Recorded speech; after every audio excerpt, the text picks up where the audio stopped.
Hey guys, Dr. Mike Deuce at MTFU Longevity.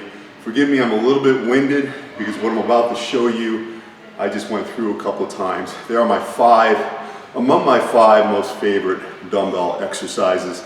I prefer dumbbells opposed to straight bar much of the time, only because it gives you more freedom of movement. We've talked about in the past straight bar, and it limits incongruencies from side to side movement. With dumbbells, you don't really have that. My five favorites, we're going to start with something called a Goblet Squat.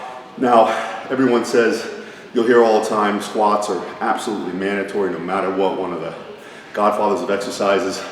That might be true, but squats are not necessarily for everyone. Some people don't have the right femoral length, the pelvic disposition is not correct.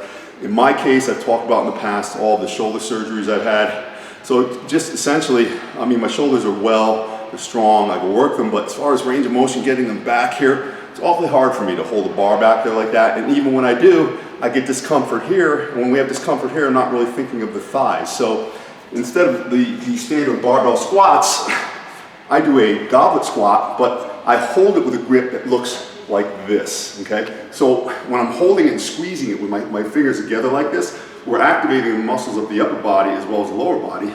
Looks like this, you fall right into it. I mean, it's great for glutes, hamstrings, and quads. And you'll also notice how I'm activating the upper body at the same time.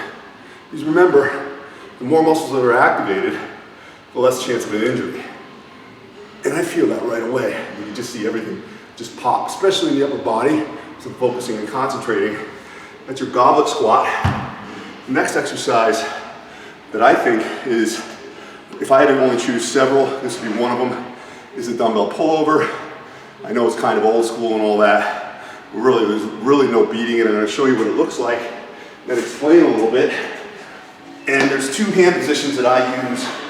One is where my hands are closer together and I'm squeezing them. The butt stays down.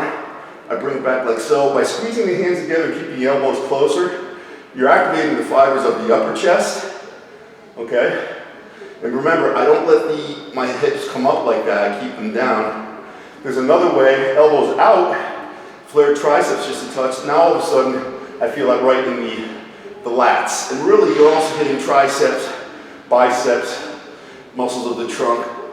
Fantastic, terrific exercise. And I did a whole lot of those as a kid, which is probably why I have such good vacuum and ribcage development. When you are younger, under the age of 21, or in that range, still going through puberty, the cartilaginous attachments throughout the ribcage are still in growth phase, so it's easier to stretch the ribcage out at that point, but it's still a very beneficial exercise throughout your life, and you should do them.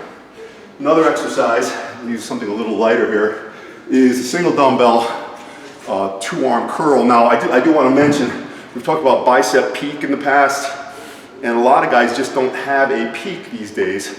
The arms look kind of flat, more or less. I've talked about in the past, we got the bicep, we got the tricep, but in between the two, we have something called a brachialis. Sounds a little pseudo-scientific, but literally, if you work this muscle right here, it will help in pushing your bicep up and increasing the peak. One of the best ways, not only the brachialis, but you can work the brachioradialis, so total side arm development. It looks just like so.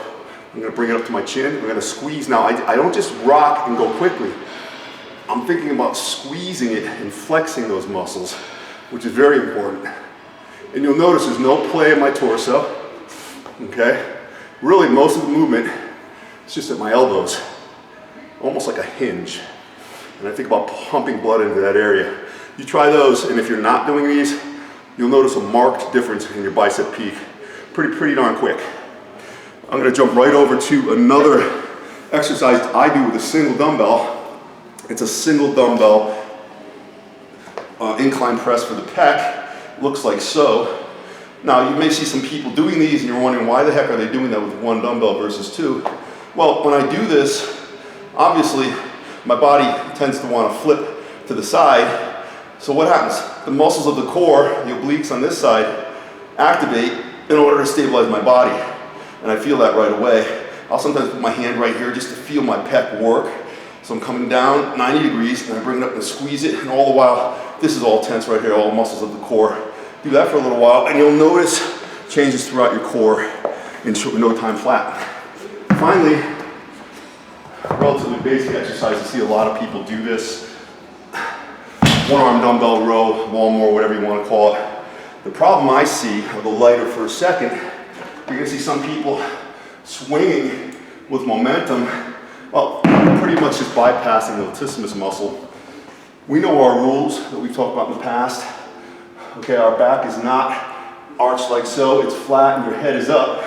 Okay, you stabilize on a surface. Now, little trick that I employ right here is I'm going to bring it up. Okay, and when I bring it down, I let it rest on the floor. Okay, it's almost kind of like a stutter. And by doing that, not only can I go heavier, I find, I'm also taking that momentum out of the exercise. And remember, when you bring your arm up, you want to bypass and flex that back. So it's not just staying even with my torso, I'm bringing my arm above that just a touch, because I'm flexing that. And I, again, rest and pause.